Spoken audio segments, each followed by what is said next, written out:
Vous êtes sur Reflet d'Afrique Télévision et vous faites bien. On vend ce flash d'informations avec cette information relative à la baisse de 200 francs CFA du prix de la viande de bœuf dans la région de l'extrême nord Cameroun.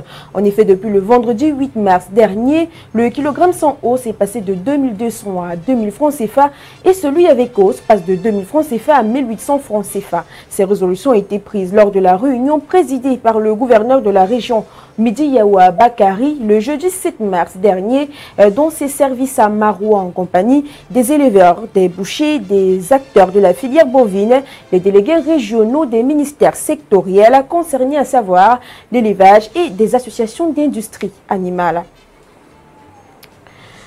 Parlons de coopération bilatérale entre le Cameroun et la Corée du Sud. Gabriel Mbairobi, ministre de l'Agriculture et du Développement rural, a reçu le 7 mars dernier une délégation de la Korea Rural Community Corporation, conduite par son président Lee Ryung-yo, en présence de l'ambassadeur de la République de Corée au Cameroun, John Gan Kim. Au cours de cette rencontre, la Corée du Sud a fait part de sa volonté d'accompagner le Cameroun dans la production du riz. Il faut noter que c'est la deuxième fois en quelques semaines qu'une délégation coréenne se rend au Minader pour parler de la précieuse denrée.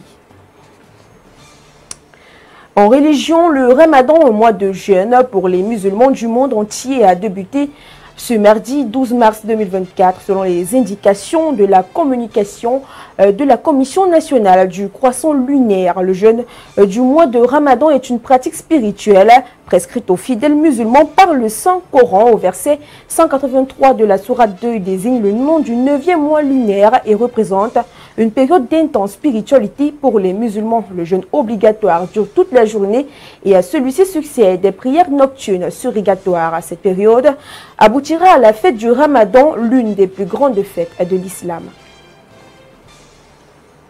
Et au Tchad, le premier ministre de la junte militaire Success Masra a annoncé le 9 mars dernier sa candidature à la présidentielle du 6 mai, 8 jours après celle du président de transition, le général Mahamat Idriss Déby Itno. Suite à cela, l'opposition dénonce une candidature prétexte destinée à donner un semblant de pluralité à un scrutin qu'elle considère gagné d'avance par le président de la transition.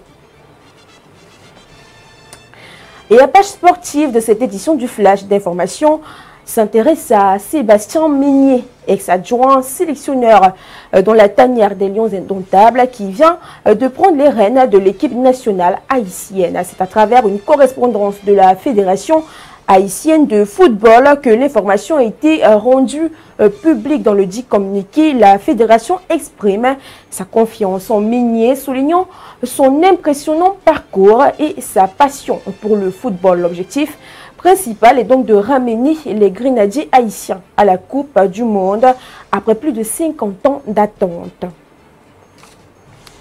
Toujours en sport, le nouveau sélectionneur des étalons est connu. Il s'agit de Brahma Traoré qui évince donc Hubert Velud qui, selon la Fédération burkinabé de football, n'a pas pu mener l'équipe nationale jusqu'au bout à la Coupe d'Afrique des Nations dernière, relevant que Brahma Traoré possède une large expérience dans le football africain, ancien milieu de terrain international. Il a occupé le poste d'entraîneur des U20 et U23 et compte de nombreux succès, notamment avec une médaille d'argent remportée avec les U20 lors des derniers Jeux de la francophonie en République démocratique du Congo. Madame, Monsieur, sur ce s'achève cette édition du Flash d'information. On se donne rendez-vous demain, même heure, même chaîne.